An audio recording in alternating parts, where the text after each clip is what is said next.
It's the Penn State.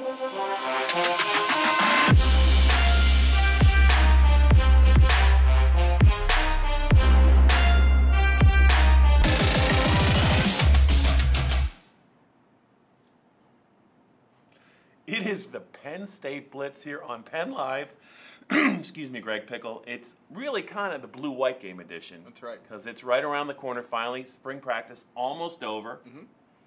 Had a little media availability with James Franklin. And there are a couple things to get to right before we talk about the blue-white game, specifically Saturday, 3 o'clock, Beaver Stadium. Weather permitting, it should be quite a day for the fan base. Yeah. A lot of young players are going to play. That's great. But James Franklin talked about a couple of position groupings at the recent availability, and I thought it was interesting that he's moved yet another young player who was kind of recruited as a linebacker to another position on defense. Yep. And he has, it sounds like he doesn't really have much of a clue yet who his middle linebacker might be in the fall. I don't know if that's good or bad. Yeah, it's really interesting at this point. So, I mean, Nick Burton's the guy you're talking about moving positions. Yeah. I remember watching him at Penn State 7-on-7 camp last year. He played linebacker and tight end for his Penn Ridge High School 7-on-7 team up at the Penn State camp. And I remember thinking he moves pretty well, but if you just looked at him, looked at his legs and his arms and his shoulders and his frame, and the immediate thought was, there's no way this guy is going to be able to stay at linebacker for 4 years because he's just going to grow out of it. And it seems that he already has. I thought it was interesting that James said that he dropped about 20 pounds to try and stay at linebacker, but it's genetics, man. There's just not really a way around what your body wants to do, and his body wants him to be defensive end. So here's my question then. Do you think Nick is receptive to the move? James said that he explained to the parents, like, we're recruiting you as a big athlete. Right. So you could end up at linebacker, you could grow out of that position and play on the defensive line at defensive end. Defensive end is kind of a strength for Penn State. Right. So do you think in his mind it delays his arrival as an impact player of sorts at Penn State? Yeah, I would think so. I think that there's some pretty high praise for him out there right now, though, from the Penn State team. Cam Brown and Sharif Miller talked earlier this week, and both were really complimentary of what they think Nick Burton can do at defensive end. So I think that, you know, Penn State was pretty clear with him during his recruiting process. They said, we'll give you a chance to try linebacker to start, but as soon as it looks like we're not going to be able to keep you there long-term weight-wise and everything else, we're going to move you. And it only took 3 months to come to that conclusion. So maybe I could see that, but I also think that his likelihood of playing year one was probably pretty low anyway. Typically, as we get close to the blue-white game and at the end of Penn State spring practices, James Franklin often has some answers for us. Yeah. Like, we feel good about this position. We were worried about this position at the beginning of camp. Now we feel good about defensive end. Now we feel good about special teams. Now we feel good about the wideouts, whatever. We feel good about tight ends. But when he was kind of pressed on middle linebacker, specifically I think because of Micah Parsons is now kind of the weak side will linebacker. Nick Burton is no longer working at linebacker. He made it sound like he wasn't really anxious to give us any names as far as linebackers I don't think he has one to that give. are in the running. And he also kind of went out of his way, Greg, to say that they're looking at not just the guys that are working at middle linebacker now, but also the other box linebacker in Penn State's defense is the weak side linebacker. Koa Farmer is the field linebacker. But all of those guys are kind of in the running for the middle linebacker position, including somebody like Cam Brown, who might not seem like that. Is it the kind of role that he can play? So when he said that, were you surprised he said that? I was, yeah. I mean, Cam Brown's 6'5", 222 on the current roster. Yeah. He said this. He said earlier in the week that he's planning to work at middle linebacker on Saturday in the blue-white game, and he's worked at middle linebacker pretty much the entire spring. Now, look, I think Penn State's rolling a lot of guys through there. He was pretty clear about the fact that they've played with a good amount of combinations so far this spring, but he was quite clear about the fact that part of his offseason was spent getting in a position to be able to call the defense from that spot, if that's what Brent Pry and James Franklin and the rest of the coaching staff decide to do. So we'll see Jan Johnson, Jay Cooper in the mix, Ellis Brooks as well. They have a lot of names, Bob, but I think when he coach lists too many names to share when he's talking about the candidates, it tells you that no one's really risen to the top yet, which isn't the end of the world, but certainly it's tough to replace Jason Cabinda and Brandon Smith in 1 year. Okay, that's kind of it for the practice updates. Let's just get right to the blue-white game. Yes. The feature attraction of Penn State's spring workouts. Saturday, 3 o'clock, Beaver Stadium. Let's start with the offense. New offensive coordinator, kind of a big deal. Ricky Rahne takes over for Joe Moorhead. You know, they have some proven commodities on offense, even though they lost a lot of skilled players. They're pretty set along the offensive line. They're obviously set at quarterback. They have a couple wideouts they really like. So what do you want to see maybe Saturday from the Penn State offense? What should the fan base kind of be on the lookout for? Yeah, my focus is, well, you know, a couple of them, but at the running back position is one I'm interested in because Miles Sanders, it's great. We know what he's capable of. We didn't always see it, I think. So, and I don't think he's going to get a lot of carries, but I don't need to see much from him. I want to see what's behind him because, Bob, I know Ricky Slade's coming in June, and he's obviously expected to do big things as a high 4-star, 5-star guy. But, you know, Journey Brown, Mark Allen, some of these guys are still on campus. Penn State, I think, is going to need a little bit from them this year, and we just haven't seen a ton from those guys. Jonathan Thomas in that conversation, too. So I'll be curious to see what they do. In the blue-white game, it's a grain of salt kind of game, but I think we might get a little indication of whether those guys are able to take the next step or if it's kind of just going to fall completely on Ricky Slade's slate. And that's where it comes down to Jaylon Johnson, the new running backs coach, to really figure out what he has and put those guys through their paces because at some point they're going to need someone besides Miles Sanders to carry the load. Yeah, Jaywan Siders. Yes. From Florida. Yep. He's going to help with recruiting, but he's also got his work cut out for him at the running backs. Because for me, the thing I'm going to look forward to, and hopefully he'll play, is Sean Clifford. I want to see him throw the ball. I don't know if we're even going to see Trace McSorley. He might just hand the ball off once, and that'll be it. Right. Tommy Stevens is hurt, so really this should be kind of, for the fan base, their chance to get a really good look at Sean Clifford, who is a pretty highly touted prospect, kind of had overcome a little shoulder surgery, was redshirted last year. I have every reason to think that if he is healthy, we'll get an extended look at him throwing the ball, running the offense. At the start of camp, James Franklin talked about it's important to develop a number 3 quarterback. I think one of the reasons it is important is they have to feel good because of what they might want to do with Tommy Stevens, which brings me to one question for you about the offense, and that is, you know, we get up to these media availabilities, and we see a lot of tight ends not working. Yeah. We've seen a lot of Danny Dalton. We have not seen a lot of any other tight end for whatever reason. And my question for you is, with Tommy Stevens missing basically all of spring with that lower foot ankle injury, I believe it's his right foot, do you think that's hampered the development of the Penn State offense, especially with regard to a big receiver who might be a tight end? Tommy Stevens isn't a tight end, but he's almost as big as a tight end.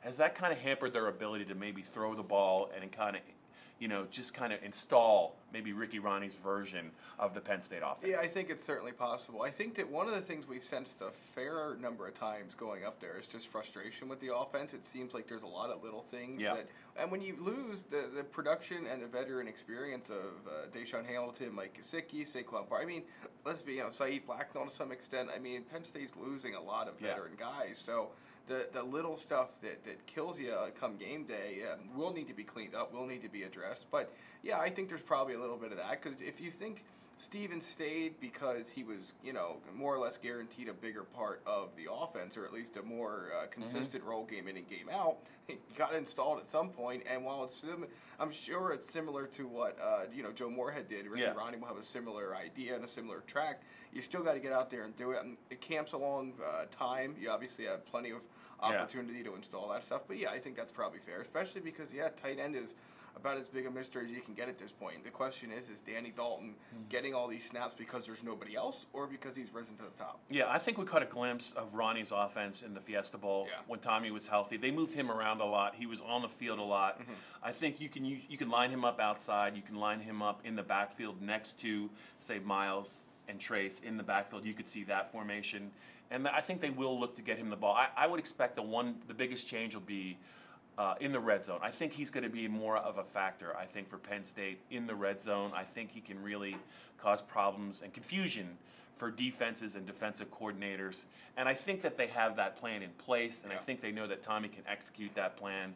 It will be a big August, I think, for Tommy and the offense and the tight end group. Right. Because I just don't know how much you can count on a player like Danny Dalton to play. I mean, Mike Gesicki, when he was on the field, he played 90% of the snaps. Right. I don't think that's going to be the case anymore with the tight end position moving forward. So let's turn our attention, Greg, to defense. Yes.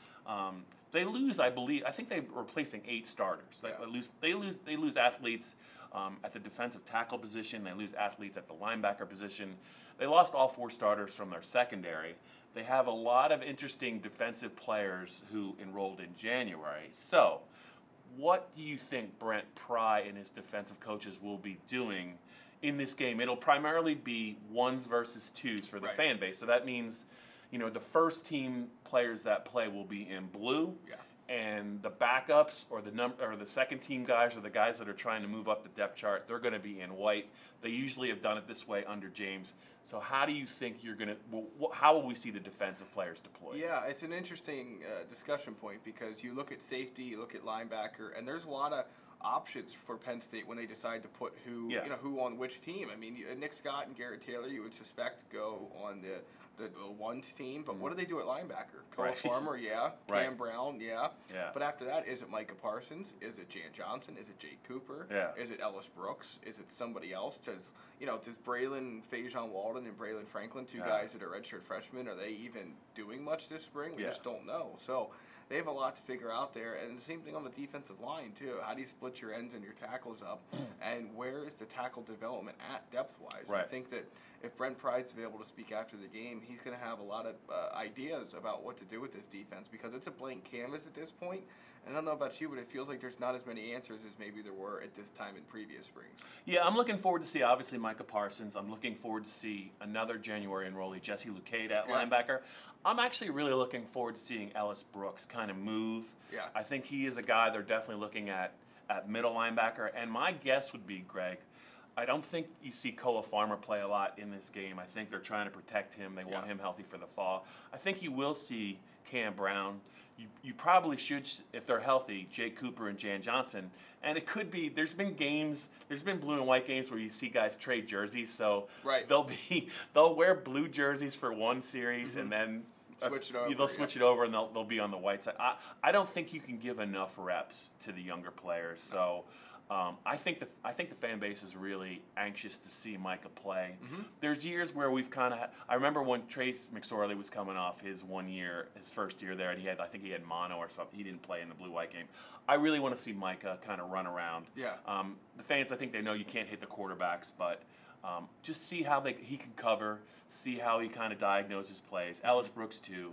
I think a lot of the eyes will be on the linebacker core, and they should be because, as James Franklin told us a couple of days ago, he doesn't have any answers really right now at middle linebacker, and this is a place, linebacker U, where they've never really had that issue. Correct. Even when James was here with Mike Hull and Cabinda, this is really kind of uncharted territory. So I think it's going to be a fascinating spring game, but also a fascinating August. Yes, I agree with that. So now we're going to go right to your specialty on the Penn State Blitz, and that's recruiting. Yes. What can you tell? The blue-white weekend's usually kind of a big deal. I mean, last year, I think it was right around this time last year where I think Micah decommitted, and then obviously he signed, but there's always some kind of news around blue-white weekend. Who is supposed to be there, and what are your expectations for maybe Penn State adding a player or two? Yeah, I mean, we could sit here all day and list. It's almost like middle linebacker. The list of recruiting visitors is pretty much endless at this point. But I mean, the big names are ones that are familiar: Zach Harrison, the 5-star defensive end out of Cleveland, the 4-star guard Caedan Wallace out of New Jersey. A number of official visitors, really. I mean, Marquise Wilson and Tyler Rudolph, 2 secondary guys out of Connecticut, will be on hand. Xavier Trust, the enormous 6'7", 350 Rhode Island offensive lineman, is expected to be there. So I'm sure the list will continue to grow. Taquan Roberson and Keaton Ellis, 2 of Penn State's, and our only 2 class of 2019 commits, will be there. Bob, I'll be surprised if Penn State doesn't get a commitment this weekend. We've seen Penn State typically line things up, and they have a pretty good feeling that it might get 1 or 2. And it usually comes around big events: Lift for Life in the summer, the blue-white game in the spring, the whiteout game in the fall. I mean, it's fairly cyclical in a lot of ways. Since James got here, these big weekends, they usually don't go away empty-handed. So I think they get a couple here and sort of kick things off for the class of 2019, and then the dominoes really start to fall in the fall. I think it would be great moving forward if you could line up a recruit to commit right here on the Penn State Blitz. That'd be great. I don't want to put too much on your plate, but that's just something to think about this summer.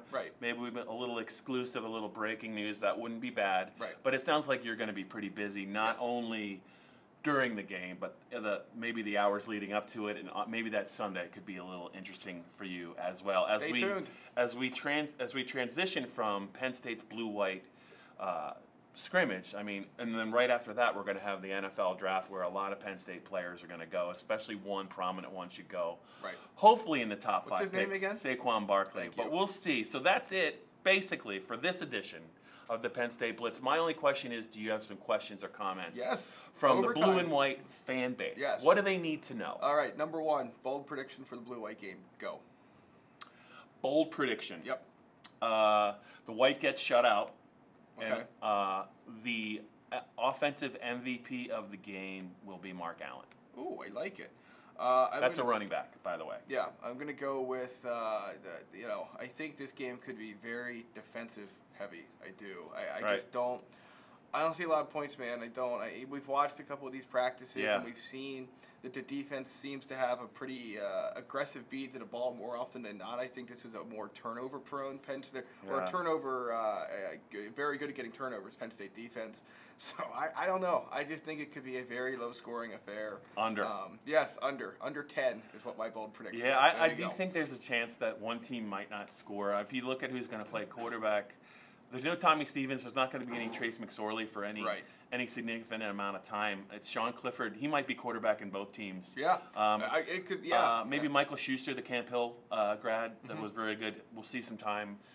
But yeah, the opportunity. If you can't throw the ball to Juwan Johnson, and there's not really a lot of tight ends out there, Miles Sanders isn't going to be in the game very long. Right. So how are you going to score? Who's scoring all these And points? they actually have some concerns at place kicker, and Right. the way they have that little drill before the game. There will be no drill this year. There will no no drill. Who's going to do it? I just want to Who's see. going to kick? I still think Blake Gillikin is their best option. Yeah, I and do until too. somebody can show me that they're better at it, I know James doesn't want to do it. Yeah. I think you could have a punter place kicker this year. I think so too, Bob. I think that the new kickoff rule could play a big role in that too, because you don't need to kick it into the end zone anymore to maybe get the team to stop at the 25.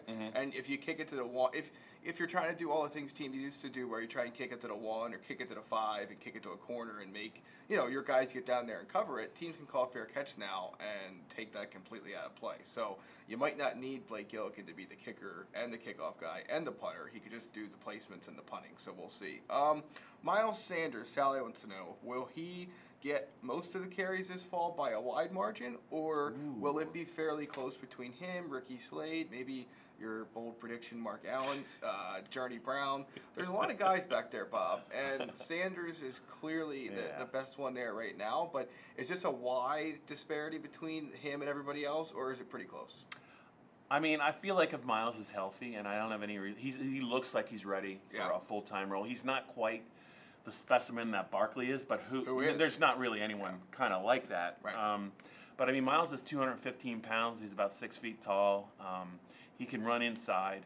I think if you're the offensive coordinator at Penn State and your name would be Ricky Rahne, I think you want to get him the ball 20 times in the game. Yeah. It could be as a runner or a receiver. Just remember, they didn't really put a big load on Barkley last fall. Right. I mean, I think that the way that Penn State runs their offense, they're not looking for Miles to carry the ball 25 times a game. I think he could carry it 12 to 15 times a game and catch a couple of passes. But the way they spread the ball around, and I do think they want to incorporate, if it's not Journey Brown, if it's not Mark Allen, it's going to be Slade. But if you look at the stats at the end of the game, I don't know that they're looking to run the ball 45 times a game. I do think he's the clear-cut number one. Yeah. But I have to say that I felt the same way about Akeel Lynch. Honestly, coming into the 2015 season, and his career as a starter at Penn State that year was largely just the Temple game. Right. It was almost all over by week 2. I don't know if Slade is in that kind of category, but I think Miles is a much more talented runner than Akeel Lynch, and I do think there was a reason a lot of schools wanted him. So it's not now or never for Miles, but that first month of the season, I'd be surprised if he hasn't established himself as one of the 2 or 3 best running backs in the Big Ten. All right, Bob, that is it for this week. We're out of questions. It's blue-white time. We'll have lots to talk about coming out of that game, and hopefully it'll involve Micah Parsons.